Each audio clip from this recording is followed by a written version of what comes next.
Hello everyone, we are going to discuss about price elasticity. The response of the consumer to change in the price of commodity is measured by the price elasticity of commodity demand.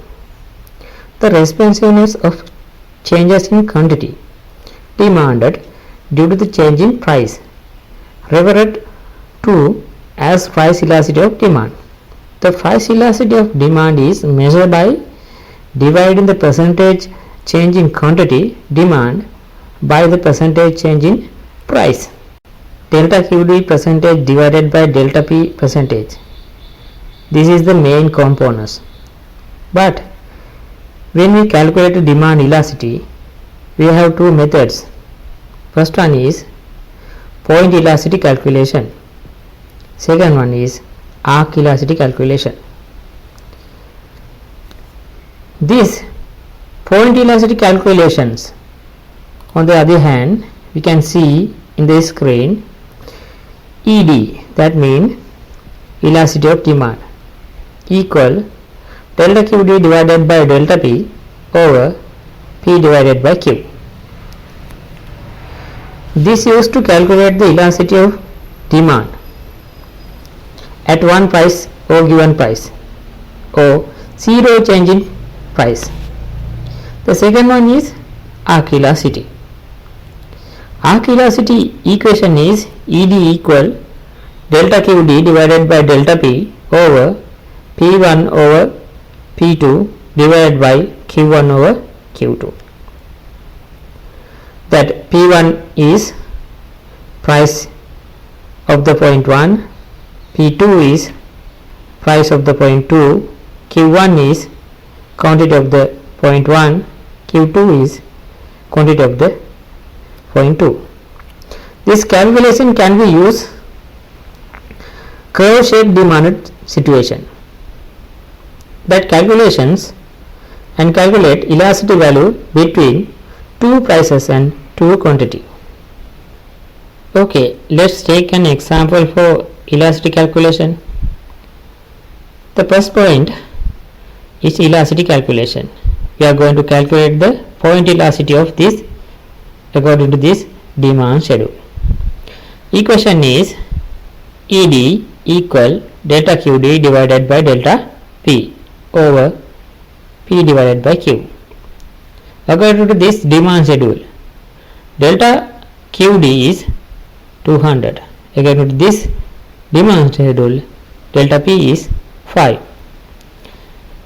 And the calculation point of this point elasticity calculation is 5.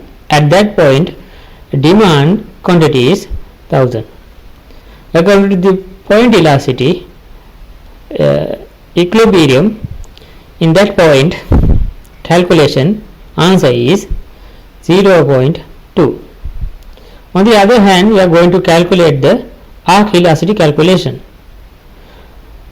between price determination 10 and 15.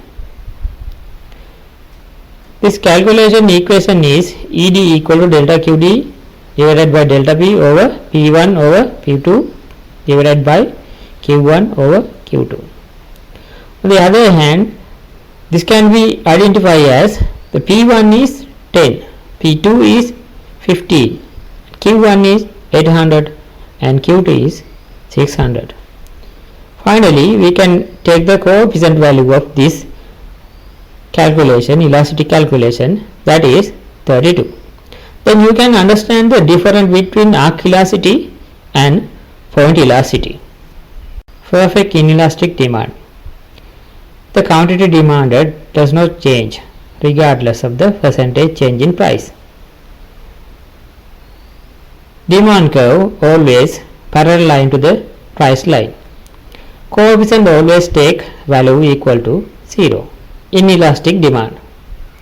A change in price leads to smaller percentage change in quantity demand. Coefficient always smaller than 1. Demand curve has greater slope in there. Unit elasticity of demand. The percentage change in quantity demanded is the same as the percentage change in price. That is why This demand curve does not cross the price axis or quantity axis. The coefficient always take the value 1. Elasticity demand.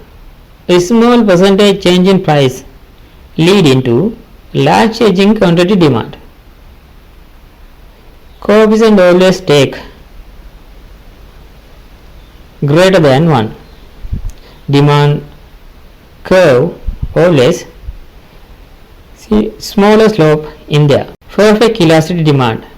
A small change in price will change the quantity demanded by infinity amount.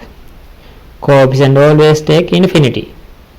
That demand curve is a parallel line for the quantity line. The determinants of price elasticity demand.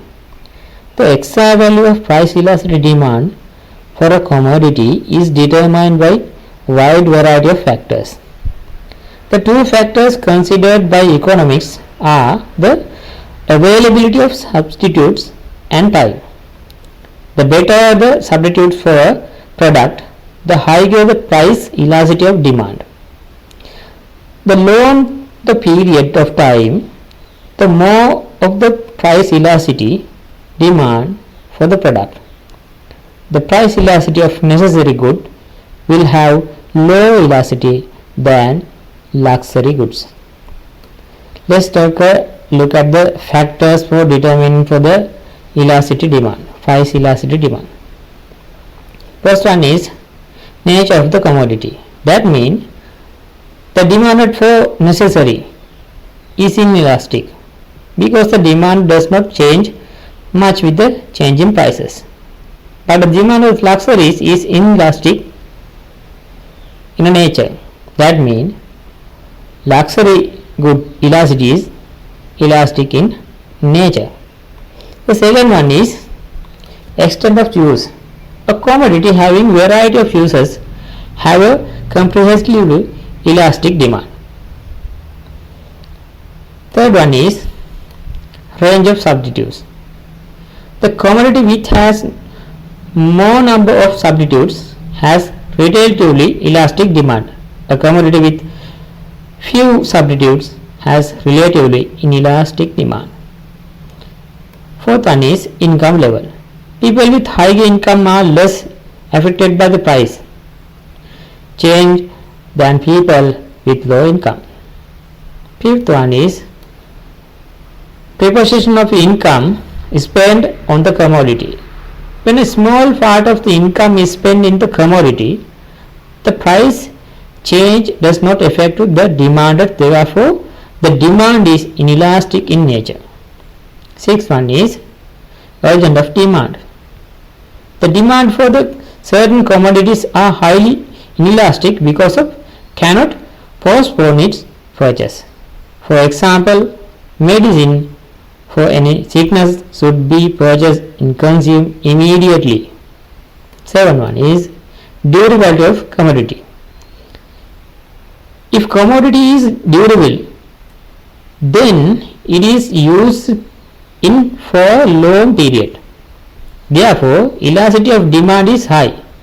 Price change highly influences. The demand for durability is the market. Eighth one is purchase frequencies. The demand for frequently purchased goods are highly elastic than rarely purchased goods. Final one is time.